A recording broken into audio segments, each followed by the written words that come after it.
Hey Tanner, this is Keaton Everett with ABC going over your pitching video from camp. We're going to go through and talk a little bit about your motion, your mechanics, and break it down frame by frame and sort of look at a couple of the spots that we look for to sort of see where everything's at. You know, we get a good sense of your balance, your posture, you know, and most importantly how you're using that lower half, and just kind of how everything's working. And overall, really solid for you. You know, you're a big, tall kid. Looks like you got a good idea of everything.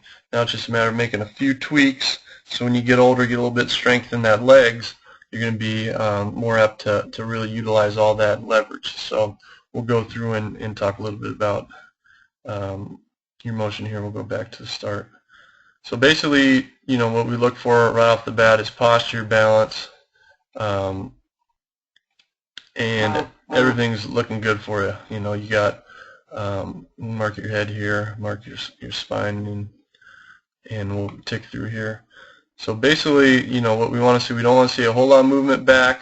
You kind of rock back a little bit, which isn't too bad, but it's sort of a function of coming set really wide. All right, so you can see your set with your feet a lot wider than shoulder width, and so what that causes you to do is kind of rock back. So ideally, try to get back, you know, get those feet probably maybe a little bit more shoulder width, a little bit more, you know, within that shoulder, so you're not kind of having to rock back. So you can see when you start, that movement's back first, and that's sort of some wasted movement. When you start getting guys leading off, I'm sure they're leading off now for you, that's going to cause a little bit more time. And it could be something, you know, just because you're throwing aside here, you know, nobody on base, but just make sure that you can still come set wide, but make sure that that weight's loaded back so there's no movement backwards. All right, there's no wasted movement, but you're staying tall, your posture's staying nice and tall as well, and so there's no posture changes for you, which is good. And so now what we want to look for is right here at the height of your leg kick. Looks like about right here. All right, one thing to clue in on is you get older, guys will start picking this up. All right, you're kind of peeking the ball out, and so you know you might get away from it now, but guys will zone in on that pitch, and they will be able to tell what's coming. So just make sure that you're keeping that ball in your glove. And something that will help is just dropping your hands a little bit lower. So keep your glove in that ball, keep them a little bit lower around that belly button, because you can see your ball, that your hands come down anyways. So then just make sure that your glove's there too, so it's still blocking a little bit. All right, that's just something easy. So what we want to see here, the timing. Hips go forward first, ball starts to come out. All right, and you can see that's happening for you. All right, you're getting your hips going, getting going pretty good.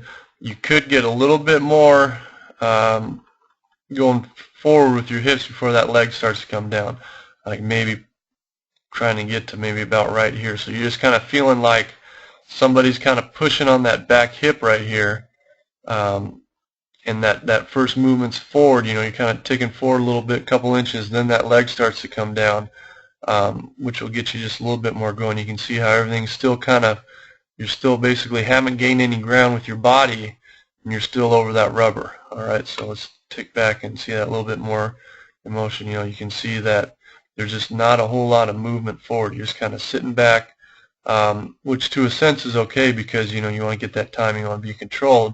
You know, now you're starting to leave that box, and your foot's, you know, pretty close to the ground. Everything's already kind of going late there. So just something to get up, stay balanced. Once those hands break, those hips are exploding forward. All right, and sort of part of staying over that rubber long, it will show up here at your foot strike.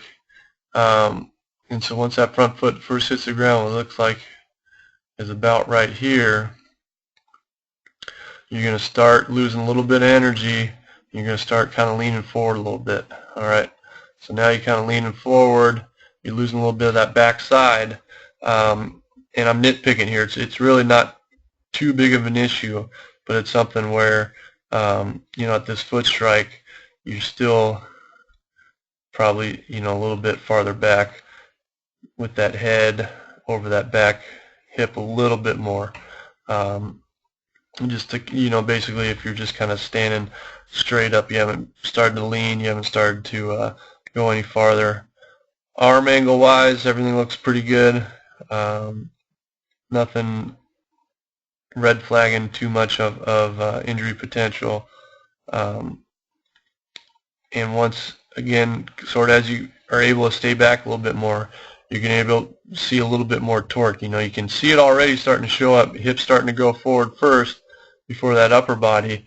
But when you get older, get stronger, you're going to be able to get a little bit more there where your hips are going to be at this position and you're still going to be back here. That front elbow still hasn't popped over, and then that back elbow, is going to be sort of in that back position there. So, ideally we'd like to try to get to that point where you're here instead of kind of out front. That's sort of the out front I was talking about, was at this point in your torque, everything's sort of, that upper body's starting to rotate already. And it's going to come easier when you get older, get that strength in those legs.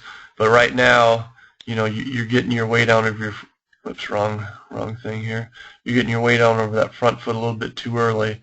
So then through this release point, you can see this back foot, this front foot start to extend straight already. All right. So what we want to try to get to is at this point, we still have a little bit of bend in our leg. It'd probably look a little bit more like this, and we're getting a little bit more extension over that back leg there.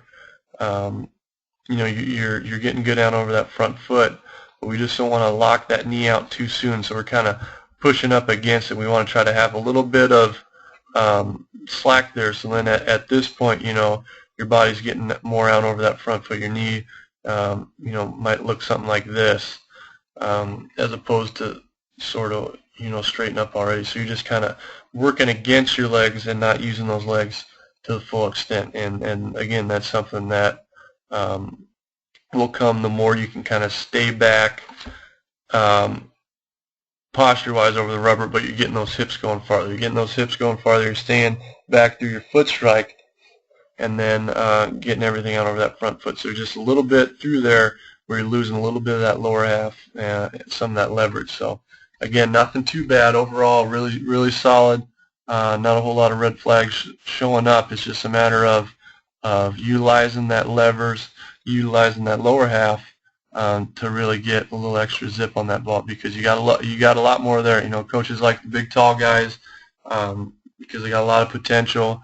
They got that angle. They use the angle's a lot better, and so now it's just a matter of staying back a little bit longer, so you can use a little bit more of that body, use a little bit more of those legs to get rolling. So, but overall, very good, very impressive, nice job. So thanks for making it out to camp. Hope you had a great time, and we look forward to seeing you with ABC.